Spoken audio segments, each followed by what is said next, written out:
What you're about to hear is a true account of a case that blurred the line between science and the unexplainable. It's the story of a nun whose life changed in a way no one could predict. For most of her adult life, Sister Bernadette Moreau was confined to a wheelchair. She was born in 1939 in a small town in northern France called Lille. She became a nun with the Franciscan Oblates of the Sacred Heart of Jesus, a group known for helping the poor and sick. But sadly, by her late 20s, she became one of the sick herself.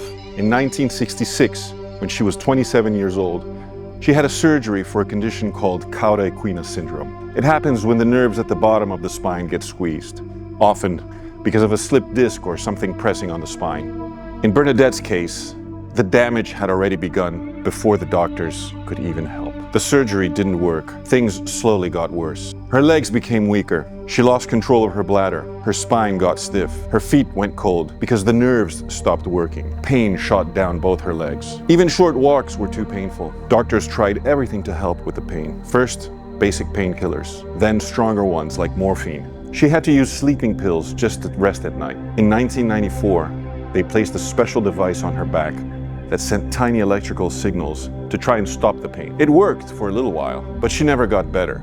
Her medical records from the 2000s list one problem after another: nerve damage, foot drop, stiff spine, and needing a wheelchair. Her doctors said the damage was complete and could not be reversed. She was told she was 100% disabled. There were no more options, no more treatments, nothing else to try. Still, she kept going with her faith, with strength, in silence. The years passed. Then something strange happened in the summer of 2008. That July, her religious community took a trip to Lourdes, a small town near the mountains. She had been there before many times. Nothing ever happened. Lourdes is known for stories of miracles. Since the year 1858, when a young girl, also named Bernadette, said she saw the Virgin Mary there, over 7,000 people have reported being healed. But the Catholic Church says it has only confirmed 69 of those as real miracles. At Lourdes, Sister Bernadette went to a special blessing ceremony for the sick. It took place in a huge underground church. She didn't bathe in the spring water. No one anointed her. There was no big moment, no light, no vision. She just prayed. Then she went home. On July 11th, 2008, back in her convent in northern France, Sister Bernadette sat in her room. She was in pain as usual. The stimulator was on. Her medications were taken. Her leg brace was tight. Everything seemed the same. Then something changed. She said she felt a deep warmth and peace in her body. It wasn't emotional,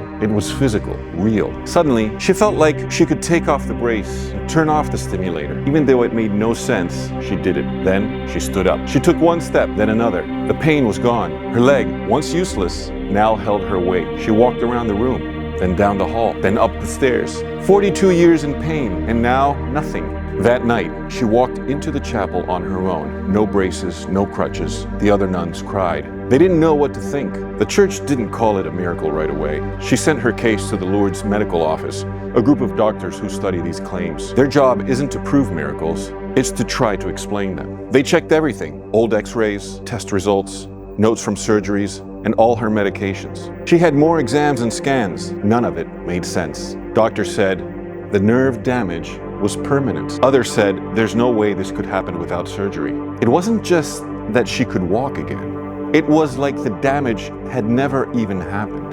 In 2011, a group of doctors from many countries looked at her case. They all agreed there was no scientific reason she should have healed. Still, that didn't make it a miracle. Only the local bishop could make that call.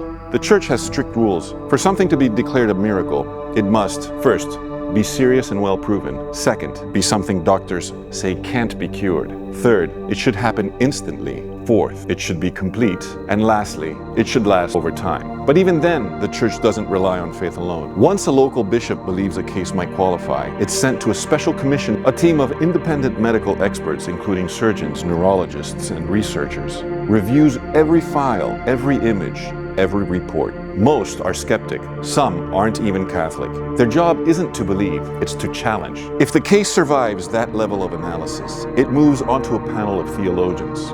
They ask a different question. Could this be the hand of God?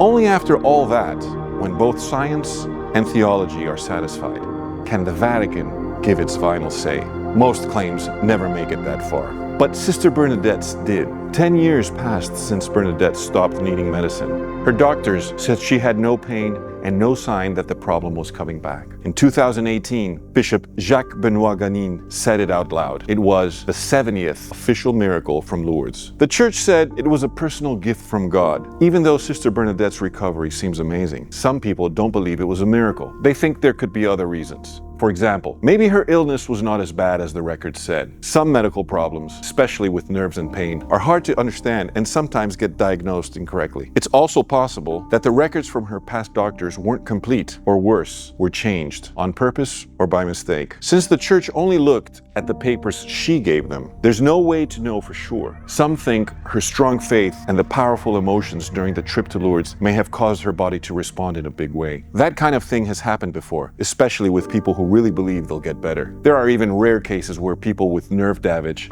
get better for no clear reason. So while her story is surprising, that doesn't mean it had to be a miracle. It could have just been something science doesn't fully understand yet. Sister Bernadette never said she understood what happened. "I don't explain it, I live it," she told reporters. She still walks without pain. She even wrote a book called My Life as a Miracle. But she speaks about it with calm and humility. Some people believe she's living proof that miracles still happen. Others aren't sure. They just know science can't explain it. Was it a miracle, a mistake, or a mystery? The answer may depend on who you ask. Whether you believe in miracles or not, Sister Bernadette's story is hard to forget.